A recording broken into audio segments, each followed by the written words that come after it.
कि दुनिया का सबसे ज्यादा वक्फ प्रॉपर्टी हिंदुस्तान में है, लेकिन ये प्रॉपर्टी गरीब मुसलमान, महिला, बच्चों के लिए काम में नहीं आ रहा है।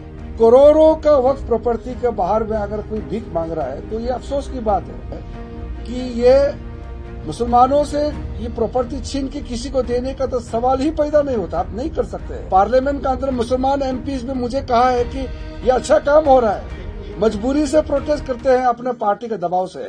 देखिए ऐसा नहीं है। देखिए मैं आपको एक बात बताता हूँ, मैं जब से माइनॉरिटी अफेयर्स मंत्री बना, हमारे देश में 6 माइनॉरिटी कम्युनिटी से जो नोटिफाइड है, मुस्लिम, सिख, क्रिश्चियनिटी, बुद्धिस्ट, जैन, पारसी, सभी रिलीजियस लीडर्स और सभी सोशल ऑर्गेनाइजेशन से मेरा मुलाकात भी हुई। यहाँ एक प्रोपेगेंडा कभी होता है कि किसी माइनॉरिटी, किसी कम्युनिटी के खिलाफ कुछ नजरअंदाज किया जाता है या गलत कार्रवाई होता है। ऐसा जो लॉ एंड ऑर्डर होता है वो स्टेट सब्जेक्ट होता है। जहां तक वेलफेयर स्कीम है, भारत सरकार की ओर से सबको बराबर नजर रखते हुए माइनॉरिटीज को ज्यादा ध्यान रखता है। लेकिन अगर आइडियोलॉजी के लिए या लॉ एंड ऑर्डर दृष्टि से अगर कोई एक्शन होता है तो वो सेंट्रल गवर्नमेंट से हम कुछ इस वक्त कमेंट नहीं करना चाहेंगे, क्योंकि मुझे इसका पूरा खबर नहीं है। अगर स्टेट एडमिनिस्ट्रेशन ने कुछ कार्रवाई किया है तो उस कार्रवाई का पीछे क्या है उसको जानकारी प्राप्त करना जरूरी है। लेकिन जहां तक हमारा सवाल है, हम पुलिस की तरफ से रेड्स हो रही है विभिन्न जो बुक स्टोर्स पे, और वहां से कल के दिन में 660 किताबें कॉन्फिस्केट की गई अंडर 126 BNS। मैं वही कह रहा हूं, गवर्नमेंट ऑफ इंडिया की तरफ से हमारा नजरिया को मैंने आपको बताया। अगर स्टेट का प्रशासन, स्टेट का जो एडमिनिस्ट्रेशन है, पुलिस हो या उसका कोई भी एजेंसी अगर कुछ कार्रवाई करता है तो कार्रवाई किस विषय में और किस कारण से किया है वो जब तक मैं जानकारी नहीं लूंगा तब तक मैं उस पर कमेंट नहीं कर सकता। क्योंकि मैं तो कल विदेश में था, रात को पहुंचा और सीधा कश्मीर में आया, तो इसलिए मैं उसका डिटेल में अभी मैंने उसका जानकारी नहीं लिया। Sir, I have a question. As a minority minister, many Muslim organizations and the leaders have expressed concern and the reservations over the Waqf bill. How is the government addressing their concern? One. Second is, if the bill is meant for the welfare of the Muslims, why there is a large-scale opposition from within the community as well as the opposition? देखिए एक चीज आप लोग, मैं आज कश्मीर में हूं, आप लोग बहुत ध्यान से सुनिए। वक्फ अमेंडमेंट बिल को लेकर के कई तरीके से अफवाह भी फैलाया गया है और कुछ नैरेटिव्स भी चलाया गया है।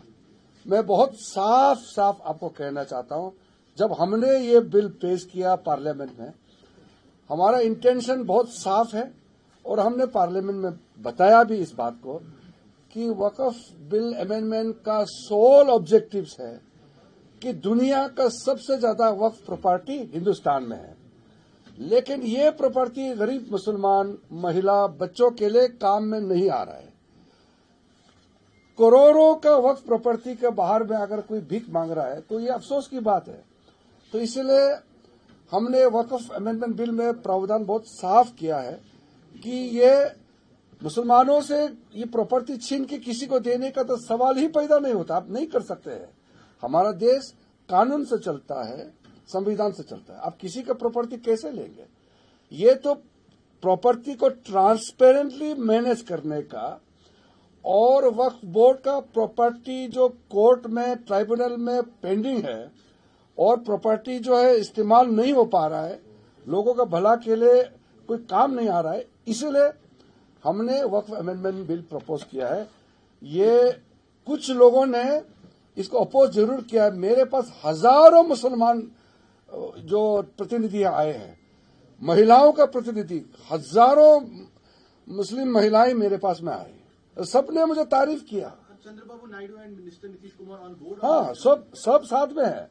ये सिर्फ प्रोपोगेंडा किया गया है कुछ लोगों ने। मुसलमान एमपीज, पार्लियामेंट के अंदर मुसलमान एमपीज ने मुझे कहा है कि ये अच्छा काम हो रहा है, मजबूरी से प्रोटेस्ट करते हैं अपने पार्टी के दबाव से। नहीं, मैं इस तरह का ये इंडिविजुअल वो नहीं जाता हूँ। हाँ जी, Jama Masjid, last 6 years, it's been shut on key. नहीं मैं आपको फिर से कह रहा हूँ, लॉ एंड ऑर्डर, सिक्योरिटी और स्टेट का जो काम है उसमें मैं डिटेल में इसलिए टिप्पणी नहीं कर पाऊंगा क्योंकि जानकारी लेना पड़ेगा, नंबर 1। नंबर 2, मैं बजट का बात को लेकर के डाइवर्ट नहीं करना चाहता हूं, नहीं तो आप लोग छपेगा वो चीज, हम इतना अच्छा काम किए बजट में, आप वो नहीं छप करके निगेटिव न्यूज छपेंगे तो हमारा नुकसान होगा ना। जब अच्छा काम किए हैं तो अच्छा काम को लोगों के पास ले जाना चाहिए। तो मैं इतने कश्मीर में आए आपसे बात कर रहा हूं और आप इसका खबर किसी को नहीं बताएंगे तो ये तो नुकसान जो है कश्मीर के लिए भी और मेरे लिए भी, पार्टी के लिए भी। आज जिस तरीके से वादी कश्मीर की जो फ्रूट इंडस्ट्री है उसको यहाँ की इकोनॉमी का बैक जाता है, लेकिन गुज़िश्ता सालों से यहाँ के जो फार्मर्स हैं वो ये शिकायत कर रहे हैं कि जो फ्रूट है वो दूसरी कंट्री से इम्पोर्ट किया जाता है और उस पर ड्यूटीज जो है, ड्यूटी टैक्सेस जो है वो बिना ड्यूटी टैक्सेस के यहाँ पर आता है, जिसकी वजह से यहाँ के जो फ्रूट ग्रोवर्स हैं उनको काफी नुकसान देखने को मिलता है। क्या उस पर आने वाले दिनों में कुछ? बिल्कुल, अपने कश्मीरी सेब तो दुनिया का बेस्ट में माना जाता है। यहाँ का सेफरन हो या यहाँ का वॉलनट हो, कोई भी हो, यहाँ का लोकल ग्रोवर्स एंड प्रोड्यूसर्स का इंटरेस्ट को प्रोटेक्ट करने के लिए हम प्रतिबद्ध है। अगर कोई इस तरह का सामने में आ रहा है तो मैंने आपको थोड़ा सा जिक्र किया, हम नाफेड के माध्यम से भी और हमारा और भी बॉडीज है, यहाँ का कश्मीरी जो आइटम्स प्रोड्यूस को लोकल मार्केट और अब्रॉड ले जाने का पूरा सहायता, योगदान और फैसिलिटेशन भारत सरकार भी करेंगे। I can say only one thing. Jammu and Kashmir is within the status of union territory at the time. आज का दिन में ये यूनियन टेरिटरी है। जब यूनियन टेरिटरी होता है तो उसका एडमिनिस्ट्रेटिव हेड लेफ्टिनेंट गवर्नर होते हैं, but we have elected government, so Jammu and Kashmir is a union territory with legislature, and we have a very successful elected state government which was elected very recently. So now we can't comment on the division of power and functioning at this point of time. But Prime Minister and Home Minister already had made a clear indication in the past that in due course of time the statehood will be restored and the powers and function will be demarcated very clearly. At this point of time, why I don't want to comment on the structure of the governance as well as the timeline for statehood and the division of powers between the governor and the office of the chief minister, because I am confined to the budget press conference, so I would not like to venture into the political and the governance side. Otherwise, the headline will be diluted.